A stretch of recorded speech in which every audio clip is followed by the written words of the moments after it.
World's biggest astrology community in Tamil. Online Astro TV, வாழ்வின் வெளிச்சம்.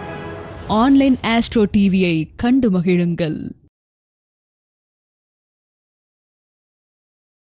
சேலம் மாணிக்கமையா அவர்கள் நம்முடைய சங்கத்திற்கும் நிர்வாக குழு உறுப்பினராக இருந்து பல்வேறு பணிகளை கிட்டத்தட்ட ஒரு 3 வருடங்களுக்கு மேல் நமக்கு மிக சிறப்பான முறையில் ஆதரவு கொடுத்து செய்து கொண்டிருக்கிறார். ஐயா அவர்கள் இந்த முறை செல்வ வளம் பெருக ஆன்மீக பரிகாரங்கள் என்ற தலைப்பில் பேச இருக்கிறார். ஐயா அவர்கள் பேசி முடித்தோடனே அவர்களுக்கு ஜோதிட பிரபஞ்ச குழு சார்பாக நிதி உதவியும் வழங்கியிருக்கிறோம். பாரம்பரிய ஜோதிடர் திரு மாணிக்கமையா அவர்களை சொற்பொழிவாற்ற வருமாறு அன்புடன் அழைக்கின்றேன். எல்லாம் வல்ல பிரபஞ்ச சக்தியை வணங்கி, எல்லாம் வல்ல இயற்கை தாயை வணங்கி, ஆதியாம் ஜோதியாம் அன்னை ஆதிபராசக்தியை வணங்கி, நமது ஜோதிட பிரபஞ்ச குழுவின் 38வது ஜோதிட மாத கருத்தரங்கிற்கு வருகை புரிந்துள்ள அனைத்து ஜோதிட குருமார்களையும் ஜோதிட ஆசான்களையும் வருக வருகென வரவேற்று, மற்றும் இந்த ஜோதிட கருத்தரங்கை உலகமெங்கும் நேரடியாக ஒளிபரப்பிக் கொண்டிருக்கும் ஆன்லைன் அஸ்ட்ரோ டிவியின் நிறுவனர் முத்துப்பாண்டி ஐயா அவர்களுக்கும் மற்றும் கதிரவன் அவர்களுக்கும் நன்றியை கூறிக்கொண்டு, வணக்கத்தை கூறிக்கொண்டு, இந்த ஜோதிட கருத்தரங்கானது 38 மாதமாக மிகவும் அருமையான முறையிலே, சிறந்த முறையிலே தலைவர் தினேஷ் ராஜா அவர்களின் முன்னிலையிலே பலவிதமான நல்ல நல்ல கருத்துக்களை ஜோதிட ஆர்வலர்களுக்கும் உலக மக்களுக்கும் நல்ல தகவல்களை கொடுத்து கொண்டிருக்கிறது. மேலும் மேலும் இந்த கருத்தரங்கம் நல்ல தகவல்களை, நல்ல செல்வ வளம் சேர்க்கும் கருத்துக்களை, ஜோதிட கருத்துக்களை தொடர்ந்து வழங்கி கொண்டே இருக்கும் என்பதை கூறிக்கொண்டு, செல்வ வளம் பெருக ஆன்மீக பரிகாரங்கள் என்ற தலைப்பிலே பேச இருக்கிறேன். ஒவ்வொரு வீட்டிலையும் ஒவ்வொரு மனிதரும் பணம் எவ்வகையிலாவது சேர்க்க வேண்டும், ஈர்க்க வேண்டும், செல்வத்தை பெருக்க வேண்டும் என்ற ஆவல் இருந்து கொண்டிருக்கிறது. அதிலே பலவிதமான கருத்துக்கள், பரிகாரங்கள், வழிபாடுகள், வேண்டுதல்கள், இப்படி அவரவர் மதத்திற்கு தகுந்தாற் போல, இந்து மதத்திற்கு தகுந்தாற் போல பலவிதமான கோயில் புனஸ்கார பூஜைகளும் வேண்டுதல்களும் நடைபெற்று அதன் வாயிலாக மக்கள் பலனடைந்து கொண்டிருக்கிறார்கள். மேலும் ஜாதகத்திலே அவர்கள் நடப்பு தசாபுத்தி, நல்ல நேரம் கெட்ட நேரம் என்று இருக்கிறது. அந்த நல்ல நேரம் வரும்பொழுது இயற்கையாகவே ஒவ்வொருவருக்கும் பணம் சேர்ந்து விடுகிறது. கெட்ட நேரம் வரும்பொழுது அந்த பணத்தை இழந்து தவிப்பவர்களும் நிறைய பேர் இந்த உலகத்தில் உண்டு. நடுத்தர மக்களும் நிறைய பேர் இருக்கிறார்கள், கீழ்த்தட்டு மக்களும் நிறைய பேர் இருக்கிறார்கள். ஆகையினால் ஒவ்வொருவரும் பணத்தை சேர்ப்பதற்கு ஏதாவது நல்ல வழி கிடைக்காதா என்று ஏங்கிக் கொண்டு இருக்கிறார்கள். அதனை சிறிதளவு என்னால் முயன்றளவு நிறைவேற்றுவதற்காக இந்த பரிகாரங்களை, ஒரு ஆன்மீக பரிகாரங்களை சொல்கிறேன். பொதுவாக பணம் என்றாலே, செல்வம் என்றாலே மகாலட்சுமி, குபேரன் இப்படி எடுத்துக்கலாம். மகாலட்சுமி எல்லாம் அனைவருக்கும் தெரிந்தது. ஒவ்வொருவரும் வீட்டில் மகாலட்சுமி வழிபாடு செய்வது சிறப்பு. அதுவும் வெள்ளிக்கிழமையில் காலையில் 6 மணியிலிருந்து 7 மணிக்குள்ள இந்த மகாலட்சுமி பூஜையை செய்வது மிகவும் நல்லதொரு பலனை கொடுக்கும். அந்த காலை 6 to 12 மணிக்குள்ள இந்த மகாலட்சுமி பூஜையை செஞ்சிடணும். அது வரலட்சுமி பூஜை ஆகட்டும், ஏதாவது ஒரு பூஜைகள் வீட்டில் செய்யணும்னா அதற்குண்டான காலகட்டம் காலையில் 6 மணியிலிருந்து 12 மணிக்குள்ள, மதியம் 12 மணிக்குள்ள அந்த மகாலட்சுமி பூஜையை செஞ்சிடணும். அப்பொழுது அந்த முழு பலனை, செல்வ ஈர்ப்பை பெற முடியும். அதே மாதிரி மகாலட்சுமி பூஜை செய்யும் பொழுது வீட்டில் வந்து மாவிலை தோரணம் கட்டுறது மிகவும் சிறப்பு. ஒரு வாரத்துக்கு ஒரு தடவையோ இல்லை 15 நாளுக்கு ஒரு முறையோ அல்லது மாதத்திற்கு ஒரு முறையாவது வந்து மாவிலை தோரணம் அவசியம் கட்டணும். இது எல்லாருக்கும் தெரிஞ்சது தான், இருந்தாலும் ஓரளவுக்கு சொல்லிக்கிட்டு வரேன். மாவிலை தோரணம் கட்டுறது மிகவும் சிறப்பு. ஒவ்வொருத்தர் வந்து பூஜை பண்ணுவாங்க, மாவிலை கிடைக்கல அப்படின்ட்டு அப்படியே பூஜை செஞ்சுருவாங்க. எப்படியாவது சிரமப்பட்டு மாவிலை தோரணம் கட்டி பூஜை செய்தால் அந்த மகாலட்சுமி வழிபாடு மிகவும் சிறக்கும். ஏனென்றால் மாவிலை என்பது மகாலட்சுமியின் அம்சமாக கருதப்படுகிறது. அதே போல வெற்றிலையும் மகாலட்சுமியின் அம்சமாக கருதப்படுகிறது. மாவிலை கிடைக்கலன்னா ஒரு அவசரத்துக்கு வெற்றிலையும் பயன்படுத்தலாம், வெற்றிலை தோரணம் கட்டலாம். வெற்றிலை களிப்பாக்கு வைத்து தான் அந்த பூஜை மகாலட்சுமி பூஜை செய்யணும். வெற்றிலை களிப்பாக்கு வைக்காமல் பூஜையை மறந்து கொண்டு செய்யக்கூடாது, அந்த பூஜையில் பலன் இல்லை. மகாலட்சுமி பூஜை செய்யும்போது பால் பாயாசம் படைக்க வேண்டும். பால் பாயாசம் படைத்தால்தான் அந்த மகாலட்சுமி பிரீத்தியான அந்த பாயசமானது மகாலட்சுமி ஏற்றுக்கொண்டு அந்த மகாலட்சுமி பூஜை செய்யக்கூடிய செல்வ வளத்தை பெருக்கக்கூடிய அளவிற்கு ஒரு கருணை காட்டுவாள் என்பது ஐதீகம். அதே போல செந்தாமரை வைத்து வழிபட வேண்டும். செந்தாமரை மகாலட்சுமி அம்சம். அதிலே நடுவில் சிறிதளவு தேனை ஊற்றணும். பூவுக்கு நடுவில் சிறிதளவு ஒரு 5-6 சொட்டு தேனை ஊற்றி அந்த தாமரையை வாழை இலையின் மீது வைத்து தேங்காய் பழம் வைத்து வழிபட வேண்டும். கலசம் வைத்து பௌர்ணமி பூஜை செய்வது வந்து மாதம் ஒரு முறை இந்த பௌர்ணமி பூஜை வந்து செய்வது சத்யநாராயண பூஜை என்று சொல்வார்கள். அந்த பூஜையிலே வந்து கலசம் வைத்து அந்த கலசத்துக்குள்ளார வந்து வாசனாதி திரவியங்கள் கலக்க வேண்டும். பச்சை கற்பூரம், ஏலக்காய், கிராம்பு, பன்னீர், கோமியம் இதையெல்லாம் ஊற்றி கலந்து மஞ்சள் சிறிது தூவி அந்த கலசத்துக்குள்ளே வைத்து கலசத்தின் மேல் தேங்காய், பூ மாலை, வெற்றிலையும் வைக்கலாம், மாவிலையும் வைக்கலாம், வைத்து அந்த கலசத்தை வைத்து அந்த வழிபாடு செய்தோம் என்றால் அந்த வாசனை திரவியங்கள் அடங்கிய அந்த கலசத்திற்குள்ளே இருந்து மகாலட்சுமியானது நமக்கெல்லாம் அருள் பாலித்து செல்வ வளத்தை பெருக்கக்கூடிய ஒரு நல்லதொரு வாய்ப்பாக அமையும். மேலும் வந்து போட்டோவுக்கு வந்து மாலை அணிவிக்கும் போது இந்த அரளி மாலை இதெல்லாம் மகாலட்சுமிக்கு போடக்கூடாது. என்ன பூ போடணும்னா மல்லிகைப்பூ தான் சிறந்தது. மல்லிகைப்பூ மாலை செந்தாமரை மாலையாக கட்டி போடணும். வெண்தாமரையும் போடலாம், தவறில்லை. அதை விட்டுட்டு அரளிப்பூ மாலையெல்லாம் போடக்கூடாது. அரளிப்பூ மாலை என்பது இப்போ வந்து அது எல்லா கடவுளுக்கும் அரளிப்பூவில் தான் அர்ச்சனை செய்கிறாங்க, பூஜை செய்கிறாங்க. அந்த கிள்ளு சரம் கட்டுறதும் அந்த இதில் தான் கட்டுறாங்க, மாலை அதில் தான் வருது. தவிர்க்க முடியாத சூழ்நிலையாக இருக்கிறது. இருந்தாலும் முடிந்த அளவுக்கு அந்த மல்லிகை பூவை பயன்படுத்தி, மல்லிகை மாலையை பயன்படுத்தி, செந்தாமரை மாலையை பயன்படுத்தி, ரோஜாப்பூ மாலையை பயன்படுத்தி அந்த போட்டோவுக்கு மாலையிட்டு மகாலட்சுமி பூஜை செய்வது ஒரு நல்லதொரு செல்வம் இருக்கக்கூடிய பரிகாரமாக அமையும். அதே போன்று அந்த மகாலட்சுமி பூஜை செய்யும் பொழுது தங்களுக்கு அவரவர்களுக்கு தெரிந்த மகாலட்சுமி காயத்ரி மந்திரம் சொல்லலாம். மகாலட்சுமி காயத்ரி என்று சொல்லும்போது சிம்பிளாக வந்து ஒன்று வேணாம், ஓம் ஸ்ரீம் ஹ்ரீம் ஸ்ரீம் மகாலட்சுமி நமக போதும். ஏன்னா மந்திரங்கள் என்பது கோடிக்கணக்காக இருக்கிறது, நீண்டு கொண்டே போகிற அளவுக்கு நிறைய இருக்கிறது. அதனால் நிறைய பேர் படிக்காத மக்களும் இருக்கிறார்கள், அவர்களும் புரிந்து கொள்ள வேண்டும் என்ற ஒரு நிலையிலே இந்த மந்திரம் சொல்கிறேன். ஓம் ஸ்ரீம் ஹ்ரீம் ஸ்ரீம் மகாலட்சுமி நமக. ஓம் ஸ்ரீம் ஹ்ரீம் ஸ்ரீம் மகாலட்சுமி நமக. இது மட்டும் சொன்னால் போதும். இதை எத்தனை தடவை மட்டும் செய்யலாம். ஒரு அரை மணி நேரமோ, 1/4 மணி நேரமோ, 1 மணி நேரமோ இதை உச்சரித்து விட்டு அந்த பூஜையை செய்யலாம். இதை செய்யும் பொழுது மல்லிகைப்பூலையோ அல்லது துளசியிலையோ அல்லது ரோஜாப்பூ கலந்து மல்லிகைப்பூ துளசி 3ம் கலந்து அர்ச்சனை செய்ய வேண்டும். மகாலட்சுமி அஷ்டோத்திரம், சகஸ்ரநாமாவளி இதெல்லாம் படிக்கலாம். ஏன்னா மல்லிகைப்பூ வந்து மகாலட்சுமிக்கு மிகவும் பிரீத்தமானது, மிகவும் பிரியமானது. துளசியும் வந்து நாராயணனுக்கு, இருந்தாலும் அந்த எம்பெருமான் நாராயணனுக்கு மனைவியாகப்பட்டவன் மகாலட்சுமி என்ற கருத்தினாலே துளசியையும் அர்ச்சனை செய்யலாம். ரோஜா பூ என்பது வாசனை நிறைந்த ஒரு மலர் என்பதாலே அதிலையும் கலந்து அந்த பூஜையை நாம் செய்யலாம்.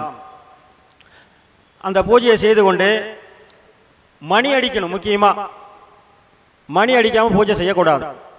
ஏன்னா மணி அடித்தாதான் அந்த பூஜைக்கு வந்து மெருகேறும், சாமியை நாம் வந்து அழைச்ச மாதிரி ஒரு கணக்கு. அந்த மகாலட்சுமி பூஜை செய்யும்போது ஓ மகாதேவியச்ச வித்மகே விஷ்ணு பத்னீச்சி திமகி தன்னோ லக்ஷ்மி பிரச்சோதயாத் இந்த ஒரு காயத்ரி மந்திரமும் சொல்லலாம். தெரிஞ்சவங்க ஓ மகாதேவியச்ச வித்மகே விஷ்ணு பத்னீச்சி திமகி தன்னோ மகாலட்சுமி பிரச்சோதயாத் இந்த மந்திரத்தை சொல்லியும் இந்த பூஜைகளை செய்யலாம். நேரத்திற்கு ஏற்றாற் போல் 1 மணி நேரம் டைம் கிடைக்குதுன்னா ஒரு அலங்காரம் பண்ணுறதுக்கு ஒரு 1/2 மணி நேரம், இந்த அஷ்டோத்திரம் சொல்கிறதுக்கு ஒரு 1/2 மணி நேரம், இப்படி எடுத்துக்கொண்டு அந்த பூஜையை அந்த குறிப்பிட்ட நேரம் நமக்கு நல்ல நேரம் எவ்வளவு கிடைக்கிறதோ அதற்குள்ளே இதை அடக்கி கொண்டு சுருக்கமாகவும் முடிக்கலாம், விரிவாகவும் செய்யலாம். இப்படி செய்ய வேண்டும். அதே மாதிரி ஊதுபத்தி தூபம் போடணும். சாம்பிராணி தூபம், வெண்குங்கிலியம், சாம்பிராணி இதெல்லாம் போடணும். போட்டாதான் அந்த புகை வாசனாதி திரவியங்கள் வாசனாதி புகைகள்லாம் மகாலட்சுமி விஷ்ணுவுக்கும் எல்லா கடவுளுக்குமே மிகவும் இஷ்டமானது. மிக முக்கியமாக மகாலட்சுமிக்கு இந்த தூபம் சாம்பிராணி போடுவது மிகவும் சிறப்பு. அந்த சாம்பிராணி முதல்ல ஹாலில் போட்டு பரப்பி அதுக்கு வரட்டி வைப்பாங்க. பசு வரட்டி, சுத்தமான பசு வரட்டினால் அந்த காஞ்ச வரட்டி எடுத்து சின்ன சின்னதாக பொடிச்சு போட்டு அதில் இந்த சாம்பிராணி நெருப்பு பற்ற வச்சு அதில் இந்த சாம்பிராணியை போட்டு புகை வந்த உடனே முதல்ல கொண்டு போய் காட்ட வேண்டியது வாசலை தான் காட்டணும். வாசலை நிலைக்காலுக்கு ராஜவாசக்காலுக்கு முன்னாடி காட்டணும். வெளியே போய் நின்றுக்கிட்டு வீட்டை பார்த்த மாதிரி காட்டணும். மறுபடியும் ஒரு ரவுண்டு கூட வரலாம், தவறு கிடையாது. முக்கியமாக காட்டும்போது வாசக்காலுக்கு வெளியே நின்று வெளிப்பக்கம் வாசலுக்கு வெளியே வீட்டை பார்த்த மாதிரி வாசக்காலுக்கு இப்படி காட்டணும். ஏன்னா அந்த ராஜவாசக்காலிலே ஒவ்வொருவருடைய வீட்டிலும் குலதெய்வமானது வரக்கூடிய நுழைவாயில் எல்லாருக்கும் தெரிஞ்சது. மகாலட்சுமி அந்த வழியாக தான் வருவாங்க அப்படின்ட்டு ஒரு சம்பிரதாயம், ஐதீகம். மேலே கணபதியும் ஒரு பக்கம் வாசக்காலில் மேலே விநாயகரும், இடது பக்க அந்த வாசக்கால் இதில் சரஸ்வதியும், வலது பக்கம் லக்ஷ்மியும், கீழே அந்த பூமாதேவியும் அந்த வாசக்காலில் இருப்பதாக ஐதீகம். அதனால் ஒரு வாரத்துக்கு ஒரு நாள், வெள்ளிக்கிழமையோ செவ்வாய்க்கிழமையோ வாரத்துக்கு 2 நாளும் அந்த வாசற்படிக்கு நிலைக்காலுக்கு ராஜவாசக்காலுக்கு மஞ்சள் தடவ வேண்டும். மஞ்சள் தடவி கட்டாயம் தூபதீபம் காட்டி பூஜைகள் செய்ய வேண்டும். இப்படியெல்லாம் பூஜை செய்ய வேண்டும். அதுக்கப்புறமா அந்த நிலைவாசக்காலுக்கு தூபத்தை காட்டிட்டு அடுத்ததாக காட்டக்கூடிய இடம் பூஜை ரூம், பூஜை அறையில் அப்புறம் தான் கலசத்துக்கு அதுக்கு இதுன்னு காட்டணும். அதுக்கு காட்டிட்டு அதுக்கப்புறமா நம்ம அந்த புகையை காட்ட வேண்டிய இடம் அன்னபூரணி. அன்னபூரணி என்றால் சமையலறை. சமையலறையில் ஒரு அன்னபூரணி போட்டால் வச்சுக்கலாம், இல்லைன்னா கூட பரவாயில்ல. அந்த சமையல் அறைக்கு இந்த தூபதீபத்தை காட்டிட்டு ஹாலுக்கு காட்டிட்டு கடைசியாக 4வதாக பீரோவுக்கு காட்டணும். பீரோ கன்னி மூலையில் இருக்கக்கூடிய நைருதி மூலை என்று சொல்லக்கூடிய பீரோ வைத்து இருக்கக்கூடிய அந்த பீரோவை திறந்து இந்த சாம்பிராணி புகை போகுமாறு காட்டிட்டு அதுக்கப்புறம் பூஜைகளை உட்காந்து பூஜைகள் செய்ய வேண்டும். கட்டாயம் ஒவ்வொருவரும் இந்த வாழ்விலே செல்வம் நமக்கு வர வேண்டும், செல்வத்தை நமக்கு கடனெல்லாம் தீர்ந்து செல்வம் செலுத்த வேண்டும் என்றால் 6 மாதத்திற்கு ஒரு முறையாவது அல்லது 1 வருடத்திற்கு ஒரு முறையாவது ஒரு மகா கணபதி ஹோமம், உங்களுக்கு பிடிச்ச மகா கணபதி ஹோமம், மகாலட்சுமி பூஜை, மகா குபேராதி ஹோமங்கள், லட்சுமி குபேர ஹோமம், சுதர்சன ஹோமம், இப்படி அவரவர்களுக்கு பிரியப்பட்டபடி ஜாதகத்தில் எந்த ஹோமங்கள் செய்தால் நல்லா இருக்குமோ என்று பார்த்து ஆராய்ந்து, ஜோதிடரை அணுகி ஆராய்ந்து அதற்கு தகுந்தாற் போல ஒரு ஹோமம் செஞ்சுக்கிறது மிகவும் சிறப்பு. அப்பொழுது தான் அந்த வீட்டில் இருக்கக்கூடிய பீடைகள், கெட்ட சக்திகள் எல்லாம் வெளியேறும். நமக்காக வெளியேறுதோ இல்லையோ, நம்ம செய்யக்கூடிய அந்த பூஜை முறை, சொல்லக்கூடிய மந்திரங்கள், ஏற்றக்கூடிய தூபதீபங்கள், அதில் இருக்கக்கூடிய வாசனாதி திரவியங்கள், பன்னீர், சென்ட்டு, அர்த்தர், ஜவ்வாது, கோரோசனை, அரகஜா என்று சொல்லக்கூடிய வாசனை திரவியாதங்கள் நாங்கள் அதெல்லாம் பூஜையில் வைக்கலாம். இதெல்லாம் வைக்கும்போது அந்த இடத்துல அந்த வைப்ரேஷனால் கெட்ட சக்தி இருந்தாலும் வெளியே போயிடும். செலவு நிறையா திருப்தியாக செய்கிறவங்களும் இருக்கிறாங்க. ரொம்ப முடியாதவங்க கூட நான் சொன்ன முறைகளிலே சிறிதளவு வைத்து அந்த முறையை கடைபிடித்து வந்தோம் என்றால் செல்வ வளத்தை ஈர்க்கக்கூடிய நல்ல ஒரு சக்தியாக பயன்படும். கண்டிப்பாக இது நடக்கும். அந்த ஹோமங்கள் வீட்டில் அக்னி ஏற்றும் போது அந்த மந்திரங்கள் ஒழிக்கும் போது அந்த மந்திர சக்தியானது எப்படி நாம் இந்த ஒரு ஃபோன் பேசுனா இங்கேருந்து உலகத்தில் இருக்கிற எந்த மொழியிலும் பேசுகிறான். அமெரிக்காவில் உட்காந்துரு இங்கே பேசுகிறான், லண்டன்லேருந்து இங்கே பேசுகிறான். உடனே கேட்குதே இல்லையா? உடனே வீடியோ காலில் வந்து மூஞ்சி தெரியுது. எப்படிடா தெரியுது? வயிறெல்லாம் ஒன்றும் இல்லை, என்ன தெரியுது? அந்த செல்லுக்குள்ளே அப்படி கண்டுபிடிச்சி வச்சுருக்கிறான். இந்த சக்தி இருக்கும்போது இதெல்லாம் எப்படி கண்டுபிடிச்சான்? அந்த காற்றலை மின்காந்த சக்திகள் வானமண்டலத்திலே இருக்கக்கூடிய அந்த மின்காந்த ஆற்றலின் வழியாக, காற்றின் வழியாக அந்த உருவங்கள் வர மாதிரி கண்டுபிடிச்சிட்டாங்க. இதைத்தான் நமது முன்னோர்கள், சித்தர்கள், முனிவர்கள், யோகிகள், ஞானிகள், ரிஷிகள் எல்லாம் வந்து கண்டுபிடிச்சது என்னன்னா அந்த எந்திரங்கள் என்று சொல்வார்கள். அந்த எந்திரங்கள் பொறுத்து அதில் மந்திர உச்சாடனங்கள் செய்யும் பொழுது நாம் சொல்லக்கூடிய அந்த மந்திரங்களானது வானமண்டலத்தின் வழியாக, காற்றின் வழியாக சென்று கடவுளை அடைந்து நாம் வேண்டுகின்ற கடவுள் இருக்கக்கூடிய இடமாக வைகுண்டம் என்று சொல்கிறார்கள், பார்க்கடல் என்று சொல்கிறார்கள், கைலாயம் என்று சொல்கிறார்கள். இந்த இடத்துக்கு போய் அந்த கேட்டு அந்த கடவுளானது நமக்கு அருள்பாலிக்கும் என்பது உண்மை. இந்த போனில் இருக்கிறத நம்புகிறோம், ஏன் அந்த மந்திர சக்தி நம்பக்கூடாதா? நம்பலாம். ஒரு வார்த்தை, கெட்ட வார்த்தையில் ஒருத்தனை திட்டினா கோபம் வருதா இல்லையா? வருது, கட்டாயம் வருது. நல்லவனுக்கு கூட கம்மனே இருப்போம், 4 தடவை அவங்க 5 தடவை அவனை திட்டா கோபம் வந்து அடிக்க வருவான். அந்த கோபத்துக்கு ஏற்றாற் போல் அந்த கெட்ட சொல் பயன்படும் பொழுது மந்திர சொல் நல்லதை சொல்லி அழைக்கின்ற, மனம் புருகி வேண்டுகின்ற அந்த பூஜைக்கு ஏன் பலன் இருக்காது? கண்டிப்பாக இருக்கும். அதனால் இதில் நம்பிக்கை உள்ளவர்கள் நம்பிக்கை வைத்து இந்த பூஜை முறைகளை, புனஸ்காரங்களை செய்தால் செல்வ வளம் பெருகும். இது ஒரு ஆன்மீக பரிகாரமாக நீங்கள் எடுத்துக்கொள்ளலாம். மணி அடிக்கணும்னு சொன்னேன். அந்த மணி அடித்தாதான் அந்த இடத்துல இருக்கக்கூடிய துர்சக்திகள் விலகும். நாம் பூஜை முறைகள், ஹோமங்கள் செய்யும் பொழுது பெரும்பாலும் இந்த ஹோமத்தில் ஒரு மந்திரத்தை பயன்படுத்துவாங்க. ஆகமார்த்தம் தூ தேவானாம் கமனார்த்தம் தூ ராட்சசாம் கண்டாரவம் கரோம் யாதோ தேவதா ஆஹ்வான லாஞ்சனம். ஆகமார்த்தம் தூ தேவானாம் கமனார்த்தம் தூ ராட்சசாம் கண்டாரவம் கரோம் யாதோ தேவதா ஆஹ்வான லாஞ்சனம். இது வந்து பூஜை ஆரம்பிக்கும் போது அந்த அஷ்டோத்திரம் சோடச ஓசார பூஜையில் இது ஒரு பூஜையாக வரும். அந்த சொல்லை சொல்லி மணி அடிக்கும் பொழுது அங்கே இருக்கின்ற பீடை, ராட்சசர்கள், கெட்ட சக்தியானது விலகிவிடும். அதற்கு தான் இந்த மந்திரத்தை நீங்கள் சொல்கிறீர்களோ இல்லையோ, நீங்கள் இப்படியும் நினச்சிக்கலாம், கெட்ட சக்தி விலகிடணும், கெட்ட சக்தி விலகிடணும், நல்லது வரணும், நல்லது நினச்சிக்கிட்டே நீங்கள் மணி ஆட்டலாம், தவறு கிடையாது. தமிழில் மனசில் தெரிஞ்சால் அந்த மந்திரத்தை சொல்லலாம், இல்லை கற்றுக்கிட்டு சொல்லலாம். இல்லைன்னா கூட மனசில் லட்சுமி வரணும், மகாலட்சுமி எனக்கு அருள் புரி, கெட்ட சக்தி நீங்கிடணும் அப்படின்னு மனசுலையே நினச்சிக்கிட்டு இந்த மணியை அடிச்சுட்டு சாமி கும்பிடணும். அதுக்கு தான் அந்த மணி அடிக்கிறது வந்து இந்த சுலோகத்தை சொல்லி அடிக்கணும். அந்த வைப்ரேஷன், கெட்ட வைப்ரேஷன்லாம் அந்த வீட்டிலேருந்து விலகிடும். ஹோமம் செய்யும் இடத்திலோ, ஒரு தொழிற்சாலை, நிறுவனம், ஆஃபீஸ் இதிலெல்லாம் செய்யும் பொழுது அந்த கெட்ட சக்தியை நீங்கி நல்லதொரு செல்வ செழிப்பை, தொழில் வளத்தை பெருக்கும். தொழில் செய்கிற இடத்துல இந்த ஹோமங்கள், பூஜைகள் செய்யும்போது தொழில் பெருக்குனா தானே செல்வம் வருது. செல்வம் வரத்துக்கு தானே தொழில் பெருக்கிறோம், அந்த ஹோமங்கள் செய்கிறோம். அதனால் ஒரு உபகாரம் நடக்குது. என்ன உபகாரம்னா, ஒரு பிராமணருக்கு நீங்கள் தட்சணை கொடுக்குறீங்க, அவர் பிழைக்கிறார், அவ்வளோதான் இதில் விஷயம். அவர் உங்களுக்காக மனசார வேண்டுறார். நீங்கள் 10 சம்பாதிக்கும் பாரு, ஒரு 2 ரூபா 3 ரூபா அவருக்கு ஒத்துக்கிறது தவறு கிடையாது. அது ஒரு ஜீவனன்னு நினச்சிட்டே பண்ணுங்க.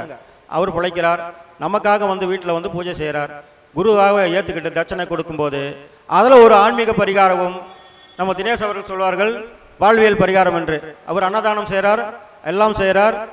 இந்த ஏழைப்பாளைக்கு கழிப்பறை சுத்தம் செய்வதற்கு அநாத ஆசிரமங்கள், இப்படி பலவிதமான ஆசிரமங்களுக்கு தான தர்மம் செய்கிறார். அதில் இதுவும் ஒன்று, அவரும் செய்வார், செஞ்சுட்டு தான் இருக்கார். கோயில் குளத்துக்கு போகும்போது செஞ்சுட்டு தான் இருக்கார். இந்த மாதிரி நீங்கள் வந்து அந்த தட்சணை கொடுத்து செய்கிறதில் பூஜை புனஸ்கார கடன்பட்டாவது, சிறிதளவு கடன்பட்டாவது அந்த பூஜை புனஸ்காரத்தை, யாகத்தை, ஹோமத்தை செஞ்சு பாருங்கள். ஒரு வருஷத்துக்கு ஒரு தடவையாவது, 2 வருஷத்துக்கு ஒரு தடவை முடியாதவங்க செஞ்சு பாருங்கள். நல்லதொரு, கண்டிப்பாக ஒரு நல்ல மாற்றம் ஏற்பட்டு வாழ்விலே வளம் உங்களுக்கு கிடைக்கும். இது வந்து பௌர்ணமி பூஜையும் மிக சிறப்பானது. அதே மாதிரி வெள்ளிக்கிழமையான வீட்டிற்கு கோமியத்தை தெளிக்கணும். நீங்கள் பூஜை செய்யறதுக்கு முன்னாடியும் இந்த கோமியத்தை தெளிக்கணும். பூஜை முடிஞ்சு அந்த கலசல் இருக்கிற நீரை எடுத்து வீட்டுக்கு தெளிக்கலாம், நம்ம குடிக்கலாம். சிறிதளவு கையில் ஊற்றி, உள்ளங்கையிலே ஊற்றி குடிக்கலாம். அந்த முக்கியமாக அந்த கோமியத்தை தெளிக்கணும். ஏன்னா கோமியம் வந்து மகாலட்சுமி, பசுவினுடைய காமதேவனுடைய அம்சமாக பஞ்சகவ்யம் அதிலிருந்தே வெளிப்படுகிறது. பால், தயிர், நெய், வெண்ணெய், கோமியம், இப்படி பஞ்ச கவ்யம் என்ற பொருள் வந்து அதில் வந்து ஒரு பசுமாட்டிலிருந்து நமக்கு கிடைக்கிறது. அது நமக்கு வந்து உணவாக பயன்படுகிறது. பாலை சாப்பிட்றோம், நெய்யை சாப்பிட்றோம், வெண்ணெயை சாப்பிட்றோம், மோரை சாப்பிட்றோம், தயிரை சாப்பிட்றோம். கோமியத்தை குடிக்கிறதில்ல. குடித்தாலும் உடம்புக்கு நல்லது தான், தவறு இல்லை. அதற்கு நிறையா குடிக்க முடியாது, சிறிதளவு அது வந்து குடித்தாலும் நல்லது. இது வெளிப்படையாக ஏன் சொல்கிறேன்னா, பிரியப்பட்டவங்க செய்யலாம், தவறு கிடையாது. ஏன்னா சிறுநீரை குடிக்கக்கூடிய பழக்கம் முன்னாள் பிரதமர் நமது மொரார்ஜி தேசாய்க்கு இருந்தது. இதனால் வந்து இந்த சிறுநீர் குடிப்பதனால் என்ன ஒரு வியாதி விலகுதுன்னா மஞ்சக்காமலை விலகும் அப்படின்ட்டு ஒரு சித்தாவிலே நாட்டு மருந்து பாட்டி வைத்தியத்திலே சொல்லப்பட்டிருக்குது. அதனால் அவர் தொடர்ந்து செய்தார். அவர் நீண்ட காலம் ஆயுளோடு இருந்தார். அந்த மாதிரி அது தவறு கிடையாது. அதே மாதிரி இந்த பூஜையில் வந்த வெள்ளிக்கிழமை ஆனால் ஒரு வெள்ளை வெண்பட்டு துணி, ஒரு கர்ச்சிப் சைஸில் ஒரு அடிக்கு ஒரு அடியோ 2 அடிக்கு 2 அடி எடுத்துக்கொண்டு வெள்ளை வெண்பட்டு ஒரு பிட்டு துணியை எடுத்துக்கிட்டு அதில் ஒரு பீஸ் சந்தனக்கட்டை, ஒரு 2 இன்ச்சோ 3 இன்ச்சோ சந்தனக்கட்டை வைக்கணும். துளசி வேர் அதுவும் வச்சுக்கலாம். அந்த கட்டையை வச்சு அதில் வந்து லட்சுமி எந்திரம் பொதித்த, லட்சுமி உருவம் பொதித்த வெள்ளிக்காயின், குபேரம் உருவம் பதித்த வெள்ளிக்காயின், 2 பக்கமும் குபேரனும் ஒன்று இருக்கும், ஒரு பக்கம் லட்சுமியும் இருக்கும், மகாலட்சுமியும் இந்த வெள்ளிக்காயினில் உருவம் பதிச்சிருக்கும். அந்த காயின் ஒரு 6 காயின் அந்த பூஜையில் வச்சு, பூஜை செய்ய முடியலன்னாலும் சரி இந்த வெள்ளை துணியில் சந்தனக்கட்டை, துளசி கட்டை சின்ன சின்ன அளவு அந்த வெள்ளிக்காயின் ஒரு 6 காயின் போட்டு, அந்த ஏலக்காய் கிராம்பு இதில் போட்டு, பச்சை கற்பூரம் கொஞ்சம் உள்ளார போட்டு அந்த துணியை முடித்து, அந்த முடிச்சு கொண்டு போய் சாமி பாதத்தில் வச்சுட்டு மனசார கும்பிட்டுட்டு முடிஞ்சால் அந்த பூஜையில் விட்டு ஹோமத்தில் வச்சு எடுத்து அதுக்கப்புறமா கொண்டு போய் பீராவில் கல்லாவ பெட்டியில் போட்டுக்கலாம். போட்டால் இந்த லட்சுமியை ஈர்க்கக்கூடிய, பணத்தை ஈர்க்கக்கூடிய, செல்வ வளம் பெருகக்கூடிய ஒரு ஆன்மீக பரிகாரமாக இதை நாம் செய்து கொள்ளலாம். கட்டாயம் வந்து இது நன்மையை கொடுக்கும். அதே போன்று ஒரு கோயில் இருக்கிறது, என்னன்னா எல்லாருக்கும் தெரிஞ்சது தான். ஸ்ரீரங்கத்திலிருந்து திருவெள்ளரை, அங்கே வந்து சுவாமி வந்து மூலவர் வந்து ஸ்ரீ புண்டரீகாட்ச பெருமாள் தாயாரை வணங்கணும். ஸ்ரீரங்கத்திலிருந்து ஒரு 6 கிலோமீட்டர் போகணும் திருவெள்ளரை. அந்த புண்டரீகாட்ச பெருமாளை கும்பிட்டு தாயாரை கும்பிட்டு சேவிக்கணும். தாயாரை மனசார கும்பிடணும், மகாலட்சுமி அம்சம்.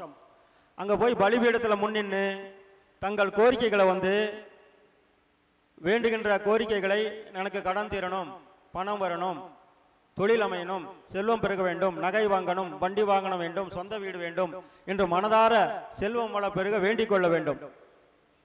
வெள்ளிக்கிழமையில அங்கே போய் கும்பிட்டா மிகவும் சிறப்பு. திருவெள்ளரை போகணும், ஸ்ரீரங்கத்திலிருந்து போகணும்.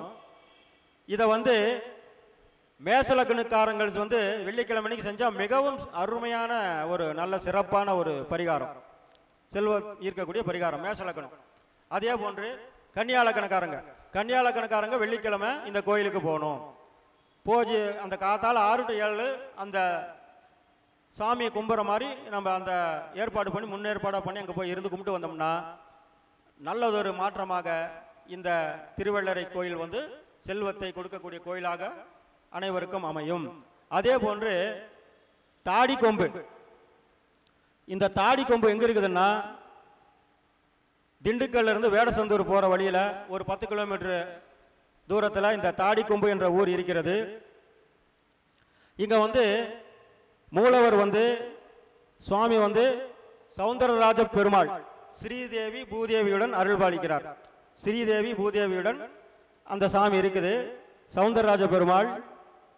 அந்த பெரும்பாலும் வந்து சிவன் கோயிலில் தான் வந்து பைரவர் வந்து ஈசானிய மூலையில் இருப்பார். ஆக வந்து தேய்பிரை அஷ்டமியானா ஒவ்வொரு மாதமும் எல்லா ஈஸ்வரன் கோயிலும் தனிப்பட்ட பைரவர் கோயிலும் பைரவர் பூஜை நடக்கும். ஆனால் இங்கே வந்து சிறப்பு என்னன்னா, இந்த பெருமாள் கோயிலில் பைரவர் இருப்பார், ஈசானிய மூலத்தில் இருப்பார். அந்த பெருமாள் கோயிலுடைய தாடி கொம்பிலே இருக்கக்கூடிய அந்த சௌந்தரராஜ பெருமாள் ஸ்ரீதேவி பூதேவியுடன் இருக்கக்கூடிய அந்த ஈசானிய மொழியில் இருக்கக்கூடிய கடவுள் வந்து பைரவர். இவர் வந்து கார்த்திகை மாதத்தில் தேய்பிரை அஷ்டமியிலே வந்து இந்த பைரவர் பிறந்ததாக ஒரு ஐதீகம்.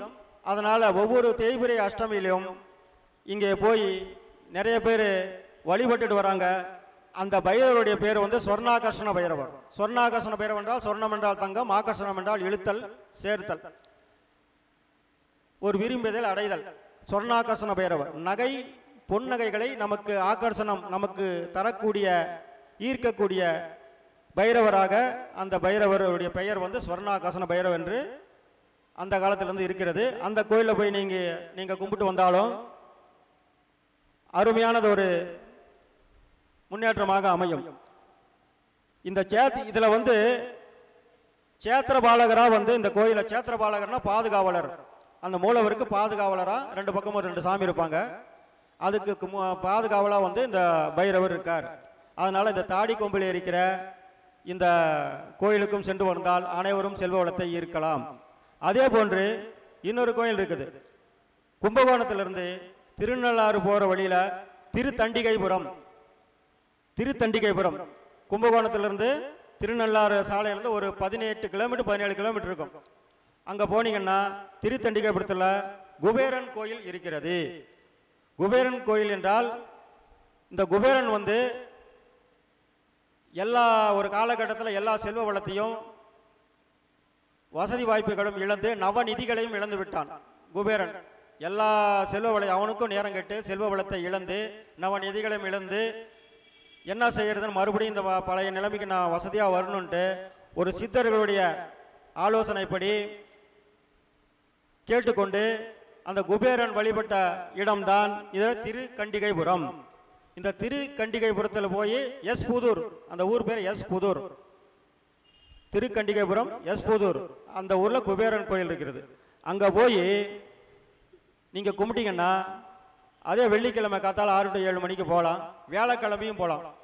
வியாழக்கிழமை 6 to 7 காத்தாலே அந்த மணிக்கு அங்கே போகலாம். பூரட்டாத நட்சத்திரம் 1 மணிக்கும் போகலாம். போய் கும்பிட்டீங்கன்னா இந்த கோயிலானது நம்மளுடைய வேண்டுதலுக்கு ஏற்ப மனதார வணங்கும் பொழுது நமக்கு செல்வ வளத்தையும் கடனையும் மீட்டு வசதி வாய்ப்புகளை தருகிறார். சொந்த வீடு இல்லாதவர்களுக்கும் சொந்த வீடு அமையக்கூடிய அமைப்பையும் ஏற்படுத்தி தருவார். இந்த கோயிலுக்கு வந்து மூலவராக இருக்கக்கூடிய இன்னொரு கடவுள் வந்து சனத்குமாரர் என்று சொல்லக்கூடிய அந்த கடவுளையும் அங்கே இருக்கக்கூடிய சௌந்தர நாயகியும் வழிபடணும். குபேரருக்கு வணங்குறதுக்கு முன்னாடி சனத்குமாரர் அப்புறம் சௌந்தர நாயகி இந்த கடவுளை கும்பிட்டு விட்டு வணங்கிவிட்டு அப்புறம் வந்து இந்த குபேரனை வழிபடலாம். ஆகையால் இந்த கோயிலானது குபேரன் கோயிலானது மிகவும் சக்தி வாய்ந்த செல்வ வளத்தை திறக்கக்கூடிய அருமையான ஒரு கோயிலாக அமைகிறது. இந்த அதே மாதிரி செல்வ வளம் பெருகுவதற்கு ஒரு சின்ன ஒரு ஆன்மீக பரிகாரமாக என்ன சொல்லலாம்னா, ஒரு கோயிலுக்கு நலிந்த பழைய கோயில்களுக்கு அது வந்து அந்த கோயில் வந்து நெடுங்காலமாக அந்த கோயில் வந்து இருந்திருக்கும். ஒரு காலகட்டத்தில் பூஜை செய்வதற்கு ஆள் இல்லாமல் ஒரு சிதைந்த நிலையில் இருக்கும். அந்த பழைய கோயிலுக்கு போய் தீபங்களை ஏற்ற வேண்டும். அந்த கோயில் இடிந்த ஒரு செவறுகளுக்கோ இல்லை ஏதோ ஒரு இங்கே கழிவறை கட்டணும், ஒரு மாடக்கூடம் கட்டணும், இந்த மாதிரி கோயிலை புதுப்பிக்கிறாங்க. அப்படி இருக்கின்ற ஒரு கோயிலுக்கு தான தர்மங்கள் செய்ய வேண்டும், நன்கொடை தர வேண்டும். நன்கொடை தந்தால்தான் இந்த சொந்த வீடு இல்லாதவங்க, கடன்பட்டவங்க, வாழ்வில் வசதியே வறுமை நிலையிலேயே சந்தித்து வாழ்நாள் முழுவதும் கழிக்கக்கூடிய நிலைமை உள்ளவர்களுக்கும் இந்த கோயில்களுக்கு கட்டுமான பணிகளுக்கு நன்கொடை பண உதவி தரலாம். முக்கியமாக வந்து கட்டுமான பணிக்கு செங்கல், மணல், ஜல்லி, சிமெண்ட்டு, இரும்பு கம்பி இந்த 5 வகையும் கொடுத்தாலும் சரி, அதில் 4 கொடுத்தாலும் சரி, 3 கொடுத்தாலும் சரி, 1 கொடுத்தாலும் சரி, இந்த 5 வகையில் கட்டுமான பணிக்கு என்னென்ன தேவையோ விளக்கு போடுதல், இந்த மாதிரி கோயிலை புதுப்பிக்கின்ற ஆலயங்களுக்கு இந்த நன்கொடையை நீங்கள் தரணும். செஞ்சீங்கன்னா கட்டாயம் வந்து ஒரு 2 கோயிலுக்கு உங்களால் முயன்ற அளவு ஒரு 50 செங்கல், 100 செங்கல், ஒரு மூட்டை சிமெண்ட், அரை மூட்டை சிமெண்ட் இப்படி எடுத்துக்கொள்ளலாம். கம்பி கேட்டு இந்த மாதிரி செய்யலாம்.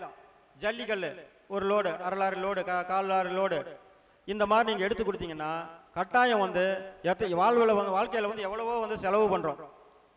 கெட்ட நடத்தையில் போய் நிறையா செலவு பண்ணுறவங்க இருக்கிறாங்க மக்கள். ஒரு ஹோட்டலுக்கு போனால் ஆயிரக்கணக்காக 2000, 1000 இப்படி செலவு பண்ணுறாங்க. மது செலவு பண்ணி நிறையா பணத்தை இழுக்கிறாங்க. ஆனால் ரொம்ப கஷ்டப்படுவாங்க.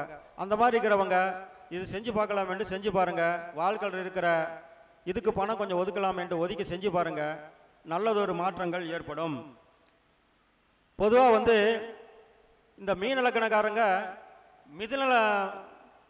மீனலக்கணக்காரங்க வந்து முருகன் கோயிலுக்கு வந்து கட்டுமான பணிக்கு உதவலாம். அது எந்த ஏரியாவில் இருந்தாலும் சரி, எந்த முருகனாக இருந்தாலும் சரி, மீனலக்கணக்காரங்க வந்து முருகன் கோயிலுக்கு கட்டுமான பணிக்கு உதவிகள் செய்யணும். அதே மாதிரி வந்து சிம்மலக்கணக்காரங்க வந்து பெருமாள் கோயிலுக்கு செய்யணும். பெருமாள் கோயிலுக்கு கட்டுமான பணிக்கு உதவிகள் செய்யணும். அதே போன்று தனுசு லக்கணக்காரங்க, தனுசு ராசிக்காரங்க ராஜராஜேஸ்வரி கோயிலுக்கு கட்டுமான பணிக்கு உதவிகள் செய்யணும். இப்படி பலவிதமான நன்மைகள் இந்த கட்டுமான பணிக்கு, கோயில் கட்டுவதற்கு, கோயில் திருப்பணிக்கு நீங்கள் கொடுக்கக்கூடிய அந்த செங்கல், மணல், சிமெண்ட், ஜல்லி இந்த மாதிரி பொருள்களானது மிகவும் நல்லதை பயன்படுத்தும். நமக்கு வரக்கூடிய வருங்கால சந்ததிகள் வந்து நாம தான் வறுமையில் இருந்தாலும் நமக்கு உடனடியாக பலன் கிடைக்காவிட்டாலும் நமது மகன்கள், மகள்கள், பேரன்கள், பேத்திமார்கள் காலத்திலே மிகவும் சிறப்பாக செல்வ வளத்தை பெருக்கி அருமையாக முன்னேற்றத்திலே வாழ்வார்கள். நாங்கள் செய்யணும். அதாவது வந்து விதை போடணும். நாங்கள் எங்களுடைய காலகட்டத்திலே, உங்களுடைய காலகட்டத்திலே கூட இது நடக்கும், உடனடியாக நடக்கும். மனதார வேண்டி உருகி செய்ய வேண்டும். அதே போன்று அவர்களுடைய சந்ததிகள் முன்னேறுவதற்கு கண்டிப்பாக முன்னேறுவார்கள். நீ ஏழையாக இருந்தால் உன் பேரன் பெரிய பணக்காரனா காரு பங்களாவா வாங்குற அளவுக்கு இந்த நீ செய்யக்கூடிய இந்த உதவியானது மிகவும் பயனுள்ளதாக்கி உனது பரம்பரையே நல்லா வைத்திருக்கும். அதனால் இதை புரிஞ்சிக்கிங்க. அதே மாதிரி துலாம் லக்கணக்காரங்க ஐயப்பன் கோயிலுக்கு தானமாக கொடுக்கலாம். நெய் தீபம் ஏற்றலாம், கட்டுமானம் பண்ணி கொடுக்கலாம். துலா லக்கணக்காரங்க, துளாராசிக்காரங்க வந்து ஐயப்பன் கோயிலுக்கு, சாஸ்தா கோயிலுக்கு, மணிகண்டன் கோயிலுக்கு, இப்படி அவரவர்கள் ஊரிலே இருக்கக்கூடிய அருகாமையிலே இருக்கக்கூடிய ஐயப்பன் கோயிலுக்கு போய் இந்த நன்கொடையை தரலாம். இப்படியெல்லாம் வந்து வாழ்விலே வந்து செல்வ வளத்தை பெருக்குவதற்கு வந்து கோயில் பரிகாரங்கள், ஆன்மீக பரிகாரங்களை இதெல்லாம் நீங்கள் செய்யலாம். அதே போன்று ராமேஸ்வரம் அனைவருக்கும் தெரிஞ்சது. ராமேஸ்வரம் போய் அந்த தீர்த்த குளத்தில் குளிப்போம், தீர்த்த கிணத்துல குளிப்போம். 22 கிணறு என்னமோ இருக்கும். எல்லா கிணத்துலையும் இந்த சாமி கும்பிட்டு அந்த இதில் தீர்த்தத்தில் நீராடுவோம். நீராடும்போது எல்லா கிணத்துலையும் தண்ணி வந்து மொண்டு ஊற்றுவாங்க. அதில் முக்கியமாக நாங்கள் குளிக்க வேண்டியது லக்ஷ்மி தீர்த்தம் என்று ஒரு தீர்த்தம் அந்த கிணத்துல இருக்குது. அந்த கிணத்துல போய் குளிச்சுட்டு வந்தீங்கன்னா கட்டாயம் வந்து அந்த பூர்வீக தோஷம், பித்ரு தோஷம், மாத்திர தோஷம் இதெல்லாம் நீங்கி தரித்திரியம் நீங்கும், லட்சுமி கடாட்சம் பெருகும். இந்த லட்சுமி கடாட்சம் பெருகுவதற்கு ராமேஸ்வரத்தில் உள்ள 22 கிணற்றிலே உள்ள ஒரு தீர்த்தமாக, குளத்திலே உள்ள தீர்த்தமாக லட்சுமி தீர்த்தம் இருக்கிறது. அந்த தீர்த்தத்தை குளித்து விட்டு, இல்லைன்னா அவங்க வந்து இந்த வாளியில் மொண்டு ஊற்றுவாங்க, அதில் குளிச்சுக்கணும். முக்கியமாக பார்த்து கரெக்டாக அந்த லட்சுமி குளமாக அப்படி தேடி பிடிச்சி போயிடணும். அது வருஷம் வந்துடும். தேடி பிடிச்சி கும்பிட்டு வந்தால் அருமையானது ஒரு நல்ல வாய்ப்பாக வந்து செல்வம் சேர்வதற்கு இந்த ராமேஸ்வர லட்சுமி தீர்த்தமானது உபயோகமாக இருக்கும். அதே போன்று வீட்டில் வந்து வாசல் தெளிக்கணும். வாசல் எல்லாம் தெளிக்கிறாங்க, அப்பார்ட்மெண்ட்டில் இருக்கவங்க இப்போ தெளிக்க முடியாது. தனி வீடு உள்ளவர்கள் அந்த பழக்கத்தை விடக்கூடாது. பெண்கள் வாசல் தெளிக்கணும்னா எப்படி? சூரிய உதயத்திற்கு முன்பே வந்து வாசல் கூட்டி பெருக்கி நீர் தெளிக்க வேண்டும். அதில் வந்து முக்கியமாக சேர்க்க வேண்டியது பசுஞ்சாணம். அது பழைய முறைகள் அனைவருக்கும் தெரிஞ்சது தான். நிறைய பேர் அதை கை விட்டுட்டாங்க. மறுபடியும் செய்யணும். டெய்லி செய்ய முடியலன்னாலும் வாரத்துக்கு ஒரு தடவை வெள்ளிக்கிழமை, செவ்வாய்க்கிழமையிலே அந்த பசுஞ்சாணம் போட்டு அந்த வாசலை சூரிய உதயத்திற்கு முன்பு செய்ய வேண்டும். அதுதான் இருக்கிற விஷயம். சும்மா மணி வந்து 7 மணிக்கு எந்திரிச்சு அதெல்லாம் செஞ்சால் அது வந்து பலன் இல்லை. இதுக்கு என்ன எடுத்து வாரத்துக்கு ஒரு நாள் நீங்கள் டெய்லி லேட்டாக பண்ணாலும், சரி செவ்வாய்க்கிழமை நாளைக்கு வெள்ளிக்கிழமை இல்லை இன்றைக்கி வந்து நான் வாசல் கொட்டணும் அப்படிங்கும்போது முன்னேற்பாடாக அந்த பசுஞ்சாதனம் கிடைக்கலனாலும் வாங்கிட்டு வந்து வாளியில் கரைச்சி, தண்ணியை கரைச்சி அதில் லேசாக மஞ்சளை தூவி போட்டுட்டு வாசல் தெளிக்கணும். காத்தால 5லிருந்து 6 மணிக்குள்ளே அந்த வாசல் தெளிக்கணும். அது அப்பொழுது தான் இந்த பசுஞ்சாணத்திற்கு சூரிய உதயத்திற்கு முன் வாசல் தெளித்து இதை செய்யும்போது அதுக்கு பலன் இருக்கிறது.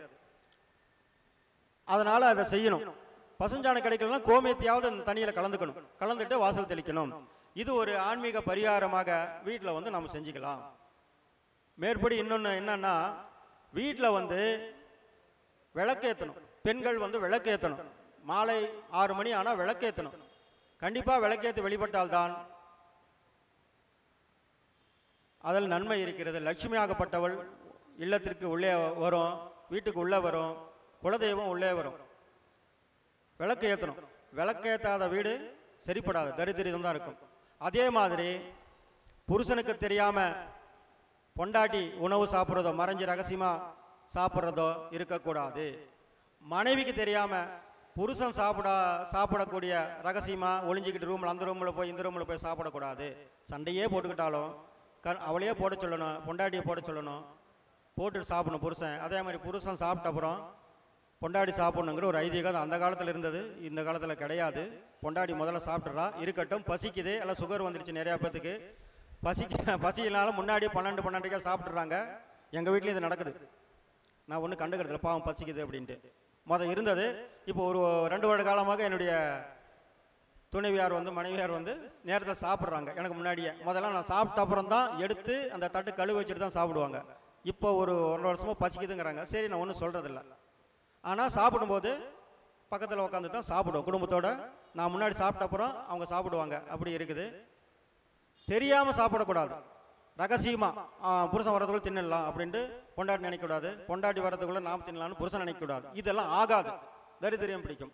அதனால தான் இந்த ஒரு பரிகாரத்தை சொல்கிறேன். அதே மாதிரி வீட்டில் வந்து அபசகனமாக திட்டக்கூடாது.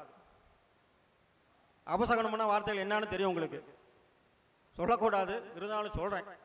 கர்மமே என்று சொல்லக்கூடாது, கர்மமே என்று திட்டக்கூடாது, தூ என்று இந்த மாதிரிலாம் சொல்லக்கூடாது, சனியனே என்று பிள்ளைங்களை திட்டக்கூடாது, உருப்படியான திட்டக்கூடாது, உருப்படியாவே நீ எல்லாம் அப்படின்னு பிள்ளைங்களை, பொட்ட பிள்ளைங்களை இதெல்லாம் திட்டக்கூடாது. இந்த அபசகன வார்த்தைகளை பயன்படுத்தி பிள்ளைகளையோ புருஷனை பொண்டாட்டியோ புருஷன் திட்டக்கூடாது, சண்டை போடக்கூடாது. குடும்பத்தில் வந்து சண்டை போட்டுக்கிட்டா அடிக்கடி அந்த வீட்டில் வந்து நிம்மதி இல்லாமல் லட்சுமி வெளியேறி விடுவாள், மூதேவி தான் உள்ள வருவாள். அதனால் அந்த சண்டை போட்டுக்கொள்றது வந்து வீட்டுக்குள்ளே இருக்கக்கூடாது. அதனால் இந்த சின்ன சின்ன பரிகாரத்தை வந்து நீங்கள்லாம் செஞ்சுக்கணும். செஞ்சால் தான் வந்து வீட்டில் வந்து முடிந்த அளவுக்கு வந்து நெய் தீபம் ஏற்றுறது மிகவும் சிறப்பு. நெய் தீபம் ஏற்றினால்தான் அந்த லட்சுமி கடாட்சம் வந்து கிடைக்கும். முடியாதவர்கள் நல்லெண்ணெய் தீபம் ஏற்றலாம். அதே மாதிரி திரியை பயன்படுத்த வேண்டும் என்றால் இப்போல்லாம் வந்து இந்த பாலிஸ்டர் சிந்தட்டிக்னு சொல்கிறாங்க, அந்த பாலிஸ்டர் யான் கலந்து திரி பற்றியெல்லாம் தயார் பண்ணிட்டாங்க. அது பற்ற வச்சாலும் சீக்கிரம் எரியாது, சீக்கிரம் வந்து பத்தாது. குச்சி, நெருப்பு குச்சி அப்படி தான் தயார் பண்ணுறவங்க. ஒரு குச்சியெல்லாம் அதை பற்ற வச்சா கடைசி வரைக்கும் எரியும். இப்போ வந்து அந்த மருந்து இருக்கிறவங்க எரிஞ்சிட்டு அப்படியே விழுந்துருது. இதெல்லாம் வந்து அவர்களோட வியாபாரத்தை பெருக்குவதற்காக தயாரிக்கப்படுது. இப்போ ஒரு குச்சியை அதை நெருப்பு பற்ற வச்சா ஒரு குச்சியில் 10 தீபத்தையும் ஏற்றில, 10 திரியும் ஏற்றில, அந்த அளவுக்கு இருந்தது. இப்போ அந்த திரி ஒரு பக்கம் பஞ்சமுக தீபத்தில் ஒரு திரியை ஏற்றுறதுக்கு ஒரு நெருப்புட்டியே காலி ஆகிடுது. அந்த மாதிரி தயார் பண்ணுறாங்க. நெருப்புடி கம்பெனிக்காரன் கேட்டால் கேட்கட்டும், தப்பு கிடையாது. புட்டி வந்து ஒரு அதிகமானாலும் சரி விற்கிட்டோம். எதுக்கு சொல்ல வரேன்னா, அதில் சலுப்பு விழுந்துடும். மனசு வந்து அந்த ஒரு அன்போட ஒரு இறை பக்தியோட நம்ம குத்து விளக்கு பற்ற வைப்போம். இது வந்து ஒரு 10 குச்சியில் கூட அந்த திரி பத்தலைன்னா மனசு கஷ்டமாக இருக்கும். சொந்த பந்தங்களை என்ன தீபம் ஏற்றுறாங்க என்ன அப்படின்னு சொல்லுவாங்க. அப்போ மனசு வந்து ஒரு அங்கலாய்ப்பு தன்மையில் வெறுத்து போயிடும். சாமி கும்புற ஆசையை விட்டு போயிடும். பக்தி வந்து அந்த இடத்துல நிலவாது. அதற்கு தான் இந்த ஒரு உதாரணத்தை சொல்ல வரேன். அதனால் வந்து திரியை பயன்படுத்தும் போது வந்து நூல் திரி பார்த்து வாங்கணும், அந்த திரியில் பற்ற வைக்கணும். இல்லைன்னா வாழைத்தண்டு திரியில் விற்கிது திரி, அதை கேட்டு வாங்கி பற்ற வச்சிங்கன்னா, தீபத்துக்கு அது போட்டிங்கன்னா, திரியா போட்டிங்கன்னா அது வந்து மிகவும் ஒரு லட்சுமி கடாட்சமாக இருக்கக்கூடிய ஒரு அம்சம். அதனால் அந்த திரிகளை நீங்கள் பயன்படுத்த வேண்டும். நெய் தீபம் ஏற்ற வேண்டும். முடியாவிட்டால் நல்லெண்ணெய் தீபம் ஏற்ற வேண்டும். ஆகையினால இந்த மாதிரிலாம் நீங்கள் செய்யணும். அதே மாதிரி வெள்ளிக்கிழமை ஆனால் வந்து நீங்கள் வந்து கடையில் போய் உப்பு வாங்கிட்டு வரணும், கல்லுப்பு வாங்கிட்டு வரணும். கல்லுப்பு மஞ்சள் வாங்கிட்டு வந்து உப்பு சட்டியில் போடணும். வெள்ளிக்கிழமை காத்தால 6 மணிக்குள்ளே 6 to 7 மணிக்குள்ளே போடணும். போட்டால் தான் அந்த லட்சுமி கடாட்சமான அந்த செல்வ அமைப்பு நமக்கு கிடைக்கும். அதே மாதிரி ஒரு பௌர்ணமி நாள் பார்த்து கிணறு தண்ணி கிணறுங்கும் போது இப்போல்லாம் வந்து கிணறு நிறைய எல்லாம் வந்து கிணறே மூடிட்டாங்க, பிளாட் போட்டாங்க. காட்டில் போய் தேடினா தான் கிணறு கிடைக்கும். காட்டிலேயே கூட வந்து அந்த இதுதான் இருக்குது, போர் தான் போட்டுருக்குறாங்க. அந்த போர் போட்டுருக்குறாங்க. கிணறு இருந்தால் கிணறு அம்மா பௌர்ணமி அன்னைக்கு போய் ஒரு 11 கிணத்து தண்ணி எடுத்துகிட்டு வரணும். எடுத்துகிட்டு வந்து ஒரு தூக்கு போகணின்னு சொல்லுவாங்க, அந்த தூக்கில் ஊற்றி கொஞ்சம் சும்மா ஒரு 50 மில்லி 100 மில்லி ஒரு டம்ளர் அளவு கயிறை கட்டி போட்டு அந்த தண்ணி எடுத்துகிட்டு வரணும். கிணத்துல புழக்கத்தில் இருக்கக்கூடிய ஒரு தண்ணியை நாமளே போய் கயிறெல்லாம் வாளியெல்லாம் எடுத்துகிட்டு போகணும். போய் எடுத்துகிட்டு வந்து இல்லை அந்த காட்டில் வந்து காட்டுக்காரங்க பழக்கம் இருந்தால் மோட்டர் போட சொல்லி அந்த பைப்பில் வர மாதிரி அந்த கிணத்து தண்ணி ஒரு 11 கிணத்து தண்ணி பௌர்ணமி நாள் அன்னைக்கு எடுத்துகிட்டு வந்து வீட்டிற்கு வடகிழக்கு மூலையில் ஊற்றிடணும். வடகிழக்கு மூலையில் அதை வைத்து ஒரு போனியில் வச்சு அவர் ஒரு எலுமிச்சம்பழம் போட்டு இந்த தண்ணியை ஊற்றி அதில் பூ கொஞ்சம் போட்டு வடகிழக்கு மூலை ஈசானி மூலத்தில் அந்த ஒரு சின்ன அண்டாவில் வச்சுக்கணும். வச்சுட்டு அது ஒரு வாரம் வரைக்கும் அப்படியே இருக்கலாம். அதுக்கப்புறமா அதை எடுத்து வந்து ஒரு ஆற்றுலையோ குளத்துலையோ ஊற்றிடலாம். செடிக்கு ஊற்றலாம். என்ன செடிக்கு? துளசி செடிக்கு ஊற்றணும், வில்வ மரத்துக்கு ஊற்றணும், மாதுளம்பழத்துக்கு ஊற்றணும், மருதாணி செடிக்கு ஊற்றணும். இந்த செடிக்கு அதை ஊற்றணும். இந்த மாதிரி அந்த ஒரு கிணற்று தண்ணீர் பரிகாரம் பௌர்ணமி அன்னைக்கு ஒரு 11 கிணறு தேடி வந்து ஒரு 4-5 கிலோமீட்டர் கூட அலைய வேண்டியதாக இருக்கும். தேடி பிடிச்சி கிணத்துல எடுத்து அந்த தண்ணி எடுத்துகிட்டு வந்து இந்த மாதிரி செஞ்சிங்கன்னா மிக ஒரு அருமையான முறையாக செல்வம் வளம் ஏற்படக்கூடிய அமைப்பு நடக்கும். செல்வம் ஈர்க்கும். லட்சுமி நம்மை தேடி வருவாள். கடனை தீர்ப்பாள். சொந்த வீட்டை கொடுப்பாள். வண்டி வாகனாதிகளை கொடுப்பாள். லட்சுமி தேவையாகப்பட்டவர் கொடுப்பார். இந்த மாதிரியெல்லாம் வந்து சின்ன சின்ன பரிகாரமாக நாம் ஆன்மீக பரிகாரங்களை வீட்டிலே செய்து கொண்டிருக்க வேண்டும். அதே போல் வந்து ஆடை தானங்கிறத வந்து நாம் ஒரு பழைய துணியெல்லாம் வந்து தானம் செய்யக்கூடாது. ஒவ்வொருத்தர் வந்து தானமாக வந்து பழைய துணியை கொடுப்பாங்க. அந்த மாதிரி பழைய துணியை தானமாக செய்யக்கூடாது. ஏன்னா அது தவறு. ஒரு தானம் செய்றீங்கன்னா 10 ட்ரெஸ்ஸு கொடுக்குற இடத்துல 2 3 இல்லை 10 வசதிக்கு ஏற்ப 1 2 புது துணியாக வாங்கி கொடுக்கணும். வேட்டி துண்டு வேட்டி மட்டும் தானமாக கொடுக்கக்கூடாது. கொடுத்தால் வேட்டி துண்டு ஒரு ஜோடி சப்போர்ட்டாக கொடுக்கணும். இடுப்பு கீழே கட்டுற துண்டு வேட்டி ஒன்று, தோளிலே போட்டுக்கொள்ள தோலை மறைக்கக்கூடிய மார்பை மறைக்கக்கூடிய அளவிற்கு ஒரு துண்டு. 2 வேட்டியாகவும் கொடுக்கலாம், தவறு கிடையாது. ஒன்று துண்டாக பயன்படுத்திக்கலாம், ஒரு வேட்டியாக பயன்படுத்திக்கலாம். சீலை கொடுக்கலாம், புதுசாக வாங்கி கொடுக்கணும். இதெல்லாம் தானத்தில் ஒரு சிறந்த முறை. ஒவ்வொருத்தர் வீட்டில் இருக்குது, நல்லா தான் இருக்குது அப்படின்னு பழசை கொடுக்கக்கூடாது. அதை வந்து நீங்கள் எடைக்கு போட்டுடலாம். இந்த பேரிச்சம்பளம் அதுக்குன்னு வருவாங்க, அதை போட்டுடலாம், தவறு கிடையாது. அது போட்டு வர்ற காசுக்கு இதை ஒன்று நீங்கள் வாங்கிக்கலாம். ஆனால் வந்து அடுத்தவங்களுக்கு தானமாக கொடுக்கக்கூடாது. வாங்கி கொடுக்கறதுக்குன்னு முடிவு பண்ணிட்டா புது துணியை வாங்கி தானமாக கொடுக்கறது தான் மிகவும் வந்து சிறப்பு. இந்த மாதிரியெல்லாம் வந்து நிறைய ஆன்மீக பரிகாரங்கள் இருக்கின்றன. அதே மாதிரி வந்து வெற்றிலை வந்து போடுகின்ற பழக்கம் உங்களுக்கு இருந்தால், தாம்பூலம் தரிக்கக்கூடிய தாம்பூலம் போடக்கூடிய பழக்கம் இருக்கிறவங்களுக்கு அதுக்கோசரம் கற்றுக்க வேண்டாம். போடுற பழக்கம் இருக்கிறவங்க காம்பை கிள்ளிட்டு தான் வெத்தலை பாக்கு போடணும். காம்பை கிள்ளிட்டு தான் வெத்தலை பாக்கு போடணும். இது செல்வத்தை சேர்க்கக்கூடிய ஒரு அமைப்பு. ஏன்னா காம்பில் வந்து ஸ்ரீதேவியுடைய அக்கா மகாலட்சுமியுடைய அக்கா மூதேவி அங்கே இருக்கிறாள். நுனியிலே வந்து மகாலட்சுமி, நடுவே சரஸ்வதி, இப்படியெல்லாம் ஒரு தெய்வங்கள் அந்த வெற்றிலையிலே வசிக்கின்றன. அந்த காம்பை வந்து கிள்ளிடணும். கிள்ளிட்டு வெத்தலை பாக்கு போட்டால் தான் நல்லது. அப்படி தான் போடணும். அப்படியே காம்போட வந்து வெத்தலை பாக்கு போடக்கூடாது. இது ஒரு நம்ம அன்றாடம் பழக்கத்தில் வெத்தலை பாக்கு போடக்கூடிய பழக்கம் உள்ளவர்கள் அல்லது எப்பொழுதாவது விருந்திற்கு செல்லும் பொழுது அந்த வெத்தலை பாக்கு போடுவாங்க. அந்த மாதிரி பழக்கம் இருக்கிறவங்களும் அதுலேயும் ஒரு நமக்கு ஒரு நன்மை கிடைக்கணும் என்ற நோக்கத்திலே சொல்கிறேன். அந்த காம்பை கிள்ளிட்டு தான் இந்த வெத்தலை பாக்கு போடணும். இப்படியெல்லாம் வந்து ஆன்மீக பரிகாரங்கள் நிறைய இருக்கின்றன. சொன்ன இந்த பரிகாரங்களை நீங்கள் மேற்கொண்டு ஒவ்வொருவரும் வாழ்விலே கடைபிடித்தால் செல்வ வளம் பெருகி வாழ்விலே நல்லதொரு நிலையை அடைவீர்கள் என்று கூறிக்கொண்டு விடைபெறுகிறேன். நன்றி, வணக்கம். மேற்கொண்டு இன்னும் நிறைய இருக்கின்றன. அடுத்து வரும் காலகட்டத்திலே இன்னும் பல செய்திகள் நம்ம உங்களுக்காக வழங்க பிரபஞ்ச ஜோதிட குழுவின் தலைவர் தினேஷ் ராஜ் அவர்கள் அனுமதி கொடுப்பார். அந்த காலகட்டத்திலே பல கருத்துக்களை லட்சுமி கடாட்சமாக இருக்க பல கருத்துக்களை சொல்கிறேன் என்று கூறிக்கொண்டு, மேற்படி வாஸ்து பார்க்கணும் என்றால் நல்ல முறையில் வாஸ்து பார்த்து, அருமையான முறையில் வாஸ்து பார்த்து வீடு கட்டும் வரை உடனிருந்து அருகிருந்து பிளான் போட்டு இது இப்படி செய்யணும் இந்த காலகட்டத்தில் சொல்லி நல்லா செஞ்சு கொடுப்பேன். வாஸ்து பார்த்து பிளான் போட்டு கொடுப்பேன். யாராவது வாஸ்து கட்டடம் கட்டுறவங்க விருப்பப்பட்டால் என்னை அழைக்கலாம். ஹோமங்களும் நன்றாக செய்து தரப்படும் முடியும். மகாலட்சுமி ஹோமம், குபேர ஹோமம், லட்சுமி ஹோமம், சுதர்ஷன ஹோமம், மிருத்யுஞ்சய ஹோமம், இப்படி ஹோமங்கள் இருக்கின்றன. இதை நன்றாக செய்து தருவேன் என்று கூறிக்கொண்டு, எனக்கு பேச வாய்ப்பளித்த வல்லரசு தினேஷ் ராஜா அவர்களுக்கும் நன்றியை கூறிக்கொண்டு, ஆன்லைன் அஸ்ட்ரோ டிவியின் நிறுவனர் முத்துப்பாண்டிய அவர்களுக்கும் கைரவன் அவர்களுக்கும் மற்றும் ஜோதிட பிரபஞ்ச குழுவின் தலைவர்கள், உபசெயலாளர்கள் முருகானந்தம், தனபாக்கியம் மேடம், நந்தகுமார், அருண்ராம் சார் அனைவருக்கும் நன்றியை கூறிக்கொண்டு விடைபெறுகிறேன். நன்றி, வணக்கம். என்னுடைய தொலைபேசி எண் 93 44 13 51 08 93 44 135 108. நன்றி, வணக்கம்.